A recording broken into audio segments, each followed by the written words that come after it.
When the first light of dawn touched the rooftops of Madrid, a quiet miracle unfolded, one that would change the course of Spanish history. On October 31st, 2005, a child was born. Not just into a family, but into a legacy. Her name, Leonor. A princess not of fairy tales, but of responsibility, tradition, and destiny. She would one day inherit the crown, and with it, the hopes of an entire nation. But what lies behind the titles, behind the royal facade? Today, we begin a journey into the real story of Princess Leonor, from her first steps to her march in uniform. Long before the world knew her as the future queen, she was simply Leonor. Born in a private wing of the Ruber International Hospital in Madrid, she was cradled in silence, away from the flash of cameras, yet already under the spotlight of destiny. Her full name? Leonor de Todos los Santos de Borbón y Ortiz. But the world would soon know her by another name, the Princess of Asturias, and the first in line to the Spanish throne. As a child, Leonor lived within the stone walls of Zarzuela Palace. Her world was not of fantasy, but of formality, surrounded by royal etiquette, protocol, and expectation. Yet, her parents, King Felipe and Queen Letizia, were determined to give her a life as close to normal as possible. She learned to speak softly but think deeply. She learned to walk with poise but play like any other child. Even in her earliest appearances, the nation could see something rare, a quiet confidence behind those crystal clear blue eyes. Little did anyone know that this girl would one day stand not just on balconies, but on battlefields of responsibility. Royal birth may grant one a title, but character must be earned. From a very young age, Princess Leonor was taught this truth. She began her studies at Santa Maria de los Rosales, a modest yet respected school in Madrid, the same one her father once attended. There, she followed the same rules as every other student, the same homework, the same uniform, the same expectations. She wasn't treated like royalty. She was treated like a student, and she rose to the challenge. Over the years, Leonor became fluent in English, learned French, and even began studying Arabic. At just 13, she delivered her first public speech, calm, focused, and composed, in front of a national audience. Then, at 16, she made a bold step. She left Spain to continue her education abroad, enrolling at UWC Atlantic College in Wales, a school known not for privilege, but for purpose. There, she shared a dorm room, cooked her own meals, and studied alongside students from every corner of the world. For 2 years, she lived not as a princess, but simply as Leonor, the student, the peer, the friend. And over time, the world began to see more clearly. She was not preparing to rule above the people. She was learning how to walk beside them, with empathy and grace. On October 31st, 2023, the world held its breath. It was her 18th birthday, a milestone in any young life. But for Princess Leonor, it meant something far more profound. That morning, she stood before the Spanish Parliament, not as a daughter or a student, but as the official heir to the throne. Dressed in white, composed and solemn, she approached the podium, her right hand placed gently on the Spanish Constitution, and in a voice clear and steady, she took an oath that echoed across the nation. Juro desempeñar fielmente mis funciones, guardar y hacer guardar la Constitución y las leyes, respetar los derechos de los ciudadanos y de las comunidades autónomas y fidelidad al rey. It was a moment decades in the making, the first time since King Felipe's own oath in 1986, that the royal future of Spain was declared so openly, so publicly.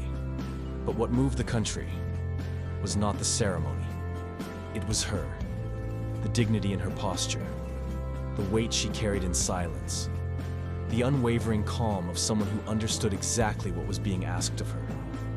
Around her, lawmakers rose in applause.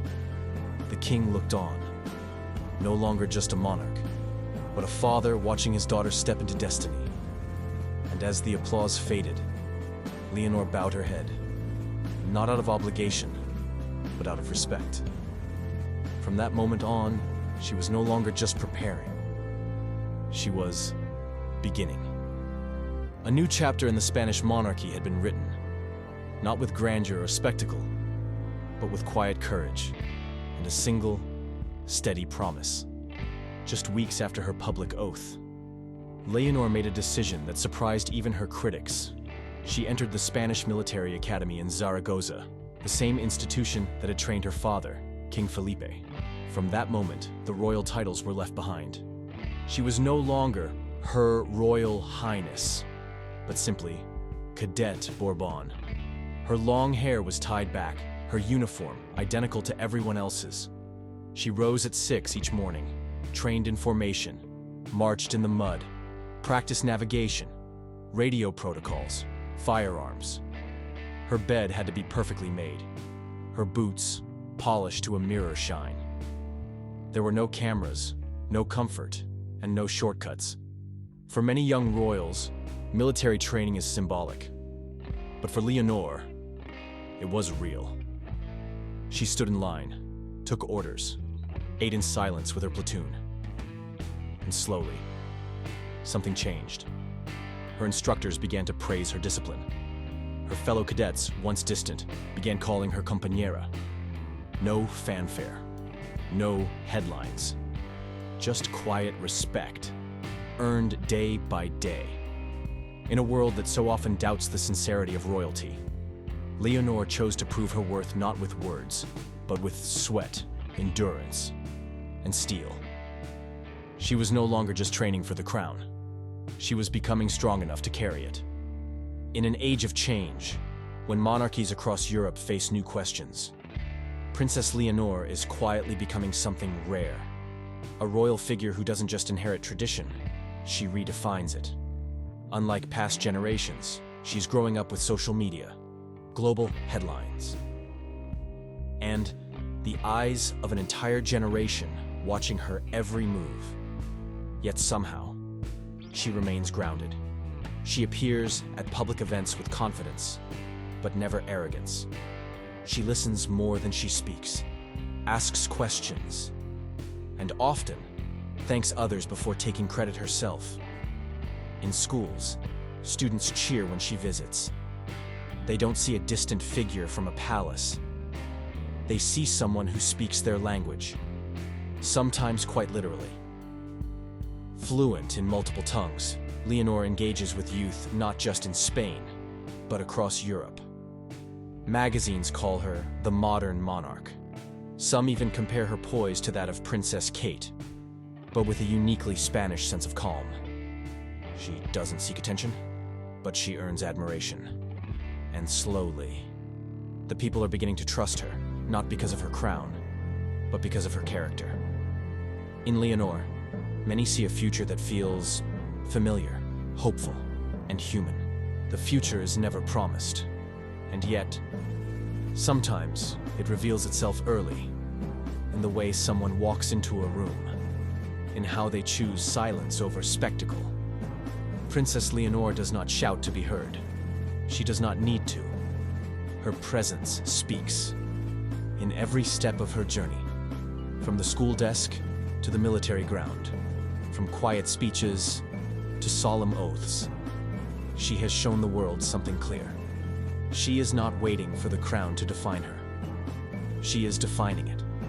Spain hasn't seen a queen in over a century and a half. But Leonor is not here to fill a gap in history. She is here to shape what comes next. She does not follow tradition blindly. She honors it while moving it forward. Not a shadow of her father. Not a symbol of the past. But the face of a new chapter. The pulse of a modern monarchy. And when the time comes, She won't rise because of her bloodline. She will rise because she has earned it. Leonor is not preparing to lead. She is already leading, and the world is watching.